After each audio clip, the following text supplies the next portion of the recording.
Bonjour à tous. Donc, une petite vidéo pour démontrer les possibilités des rapports et des listes dans le logiciel Le Psy. Donc, tous les rapports sont situés ici dans la fiche d'un client ou encore à partir de la liste. Vous avez ici les différents rapports que le logiciel Le Psy peut générer. Donc, la première chose, c'est la liste. Donc, on a l'option de imprimer ou de visualiser. Donc, si on appuie là-dessus, ce que ça fait, c'est que ça vient vraiment imprimer la liste qu'on a ici à l'arrière. Donc, si on voit que sur le rapport, il y a 7 clients, ben, c'est simplement qu'on a filtré ici, on a client 1 de 7 sur un total de 354. Donc, on a filtré nos 7 clients et à partir de là, on peut imprimer la liste. On peut imprimer ici un rapport de revenus par type de consultation. Donc, si on regarde ça ici, je vais juste placer la fenêtre comme ça. Donc, première chose à noter, c'est que le système vient trier par date, donc le plus récent au plus ancien. Donc, en janvier 2020, pour les évaluations initiales, j'ai un total de 275 et 94.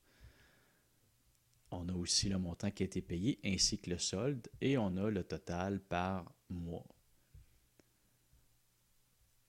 Inévitablement aussi par type. Évaluation initiale, psychothérapie, supervision. Donc, le rapport est fait un peu dans ce format de structure-là. Et quand il y a des nouvelles types de consultations, ben, ils viennent s'insérer automatiquement sur le rapport.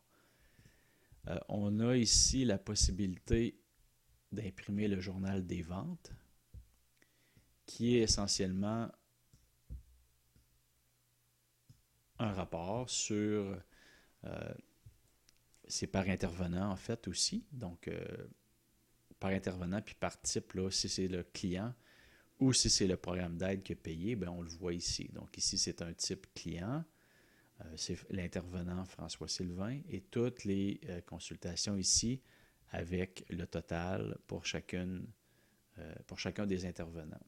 Donc on peut naviguer comme ça de page en page. C'est ce qu'on voit sur le journal des ventes. Ce qu'on a eu comme encaissement, donc l'argent que les clients nous ont donné pour payer les consultations. Donc, c'est présenté de cette façon-là. Donc, on a la date de paiement, le numéro de dossier, le nom du client et la date de consultation, ainsi que le montant qui a été payé. Puis, on a aussi le type de paiement. Donc, ici, c'est de l'argent, ici, c'est des chèques. On a la possibilité de voir les encaissements pour les clients, mais aussi pour les programmes d'aide. Donc ça, c'est un rapport qui est en lien avec les programmes d'aide. Et on a la possibilité de voir un rapport concernant ce qui n'a pas été payé encore. Donc, laissez-moi juste placer ça comme ça. Donc,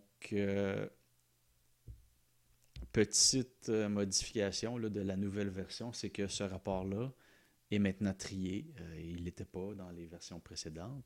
Donc, le plus récent ici s'affiche dans le haut et on descend comme ça en ordre décroissant de date.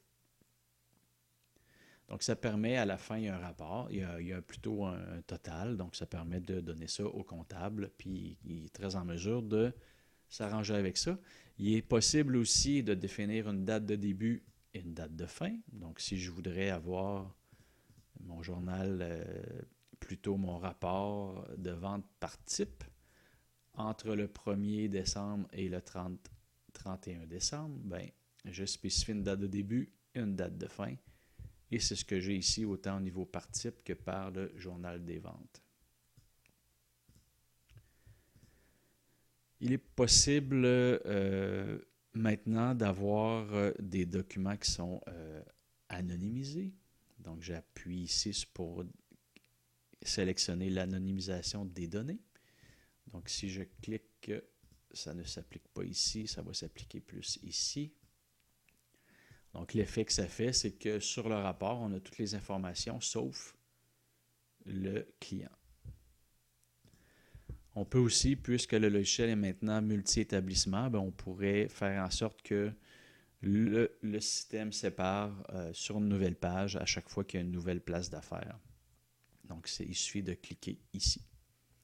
Donc, ça fait le tour pour les différentes possibilités d'impression de rapports et de listes.